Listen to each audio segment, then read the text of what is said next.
Saudara, pemerintah memutuskan untuk memberi nama ibu kota negara baru Indonesia dengan istilah Nusantara. Namun pemberian nama ini ada pro dan kontra, ada yang mendukung, ada juga yang tidak. Kita akan lihat nanti. Ada yang tidak mendukung karena dinilai terkesan Jawa sentris. Benarkah demikian? Apa makna kata Nusantara secara budaya, kultural bagi peradaban Indonesia?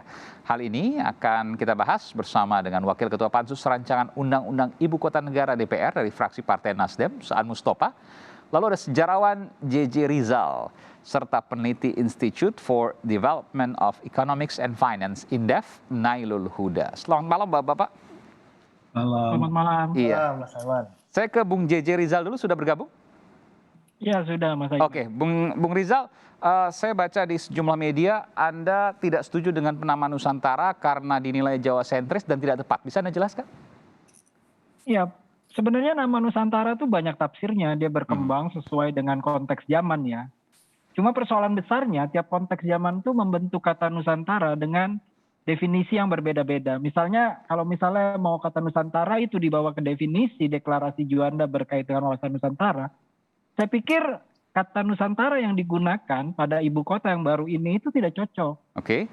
Ya, jadi kata Nusantara yang harus digunakan harus kembali ke periode di mana kata Nusantara itu menjadi bagian dari konteks kota Majapahit dengan luar kota dari Majapahit. Yang dalam konteks Kerajaan Mataram itu kita bisa sebut sebagai konsep antara Negaragung dan Monconegoro. Jadi antara daerah pusat ibu kota dengan luar pusat ibu kota. Dan ini juga diterapkan oleh pemerintah kolonial Belanda antara Jawa dengan luar Jawa. Itu yang kemudian kita warisi. Nah, dalam konteks Jawa dan luar Jawa Majapahit maupun kekuasaan kolonial ini, di situ ada subordinasi.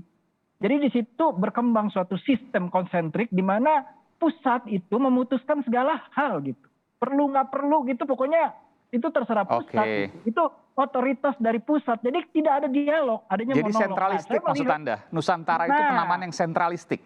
Iya, jadi tidak bisa diperbandingkan dengan menggunakan kata wawasan Nusantara karena proses pembentukannya berbeda itu. Nah, kalau kita lihat proses pembentukan ibu kota negara, makanya saya katakan cenderung bias Jawaisme dalam konteks dia produk dari Majapahit. Jadi ini keraton baru aja menurut saya produk pemikirannya gitu. Apakah memunculkan sebuah kesan kultural, ada kasta yang lebih tinggi dengan kata Nusantara itu? Kalau tadi saya coba untuk menyimpulkan dari apa yang Anda sampaikan.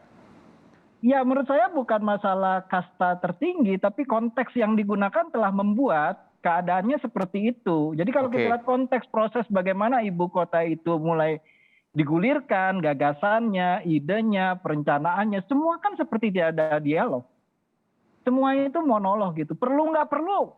Ya, tidak ada dialog itu. Semuanya maju terus gitu. Nah itu yang saya bilang.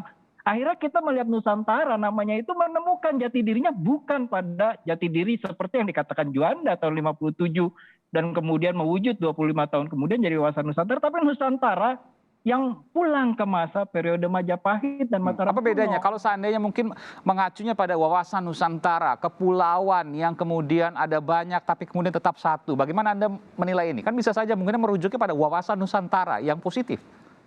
Ya, menurut saya proses pembuatannya tidak seperti itu.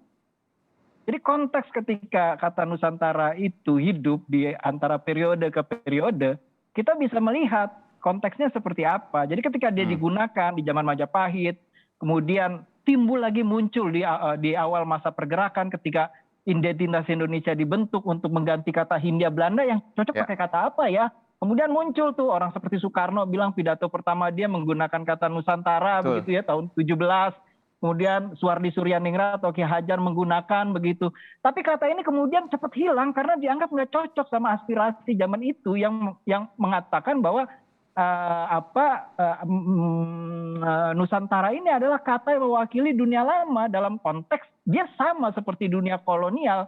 Yang pertama subordinatif, kedua eksploitatif gitu ya.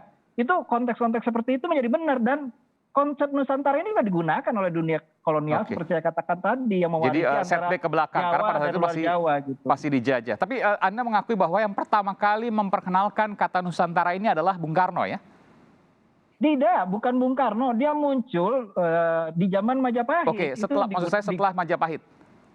Ya, setelah Majapahit dia muncul di dunia pergerakan karena semua orang ingin mencari kata alternatif dari Hindia Belanda. Mhm. Kata Hindia Belanda itu kan merendahkan, Ya, seolah-olah kita nggak punya nama sendiri. Jadi kolonialisme itu bergerak dengan mesin bahasa, ya, memberi ya, tanda-tanda begitu. Jadi kita harus menciptakan bahasa baru ya, pengganti dari Hindia Belanda.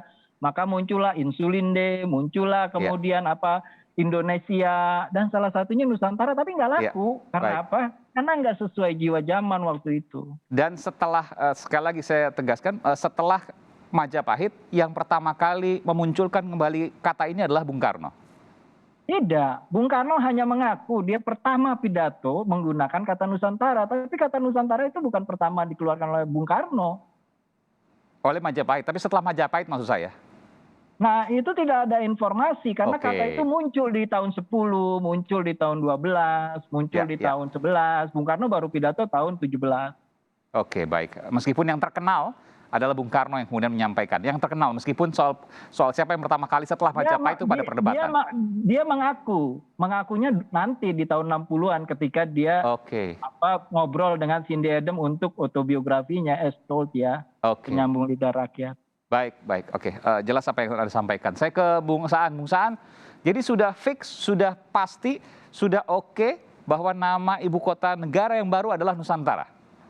Ya, kalau kita kemarin ya kita membahaskan salah satu poin karena waktu pembahasan beberapa hari itu kan belum disebut oleh pemerintah terkait ibu kota negara ini akan diberi nama apa. Nah, pas kemarin ketika kita merumuskan terkait dengan soal kelembagaan, di kelembagaan itu kan disepakati bahwa namanya daerah pemerintahan daerah khusus ibu kota negara. Nah, setingkat provinsi. Nah, ditanya namanya apa? Karena masih dalam kurung titik-titik kan. Kita belum ada yang tahu. Nah, kita tanya, akhirnya pemerintah menjawab, yaitu Nusantara. Nah, kita tanya, kenapa Nusantara? Kita minta penjelasan juga ke pemerintah. Supaya apa? Mohon maaf, yang menyampaikan itu siapa? Pemerintah siapa yang menyampaikan? Pak Menteri Bappenas. Oh, Jadi Pak Suharto Monoarfa. kan yang ikut day to day membahas terkait dengan RUU IKN ini kan Iya. dari pemerintah kan Menteri Perencanaan Pembangunan. Oke, baik. Dan disampaikan langsung oleh Pak Suharto pada waktu itu. Dan disampaikan langsung oleh Pak Suharto pada Oke. saat itu. Dan tentu sama seperti Bang Rijal ya, ada juga yang bertanya, kenapa Nusantara?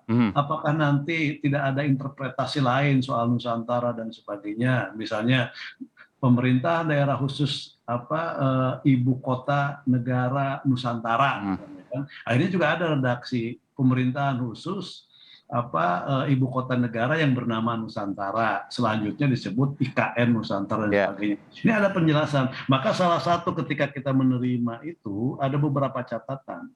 Hampir semua fraksi meminta penjelasan tertulis kepada pemerintah. Kenapa dinamai Nusantara? Argumentasi filosofisnya apa, macam-macam semua. Tadi, supaya tidak ada interpretasi terhadap kata Nusantara itu tadi. Jadi, karena kan sekarang kata Nusantara ini nanti mungkin dari sejarawan bisa merujuk kan juga mengalami pergeseran makna. Jadi pergeseran makna dari waktu ke waktu interpretasinya kan berbeda terus. Maka sekarang banyak istilah kan, ada kuruner Nusantara, Islam Nusantara dan sebagainya.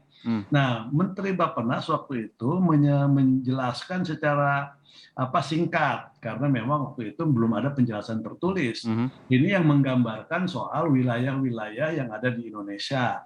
Wilayah-wilayah Indonesia dirajut dalam misalnya ada lautan, kepulauan dan sebagainya. Inilah yang istilahnya Nusantara dan sebagainya. Nah, tapi tetap bahwa DPR meminta penjelasan tertulis dalam pansus itu. Jadi nama Nusantara kita tanya juga, itu adalah usulan dari sekian banyak yang diminta, yang disodorkan ke presiden. Jadi tidak satu usulan saja Nusantara, tapi banyak yang disodorkan. Ya, ada 80 yang saya dengar, betul ya? Ya, ada sekitar 80-an yang disodorkan kepada presiden. Akhirnya presiden memilih nama Nusantara. Nah, karena presiden memilih nama Nusantara dan waktu itu juga disampaikan pada saat itu, ya kita sekali lagi DPR meminta penjelasan. tertulis kepada pemerintah. Dan mudah-mudahan pemerintah akan memberikan penjelasan. Ya, tapi kan RU-nya sudah disahkan, artinya sudah setuju dong dengan namanya. Nama kan kita setujui, bahkan misalnya dari DPD sendiri semua juga memberikan catatan kan gitu, memberikan catatan. Sebentar, nama sudah setuju atau belum, Pak Bung San? Nama sudah disetujui, namanya Nusantara. Iya. Tapi kan kita untuk edukasi ke publik. Ya, perlu penjelasan tertulis. Perlu penjelasan tertulis ya, misalnya tadi seperti Bang Rijal sampaikan. Jadi semuanya sudah quorum pada waktu itu, bahkan bukan hanya di DPR tapi juga DPD. Setuju bahwa nama ibu kota baru adalah Nusantara. Nusantara. Cuman tadi sekali lagi minta penjelasan tertulis untuk edukasi, untuk menyampaikan kepada masyarakat agar tidak ada interpretasi yang lain terhadap kata Nusantara. Oke, jadi setujunya ini masih ada dasar yang belum diketahui dong, karena butuh penjelasan tertulis. Nanti kita akan bahas soal itu, termasuk juga bagaimana pandangan ekonomi terkait dengan nama Nusantara ini. Adakah pengaruhnya? Kita akan kembali saat lagi, saudara. Tetaplah bersama kami di Sapa Indonesia Malam.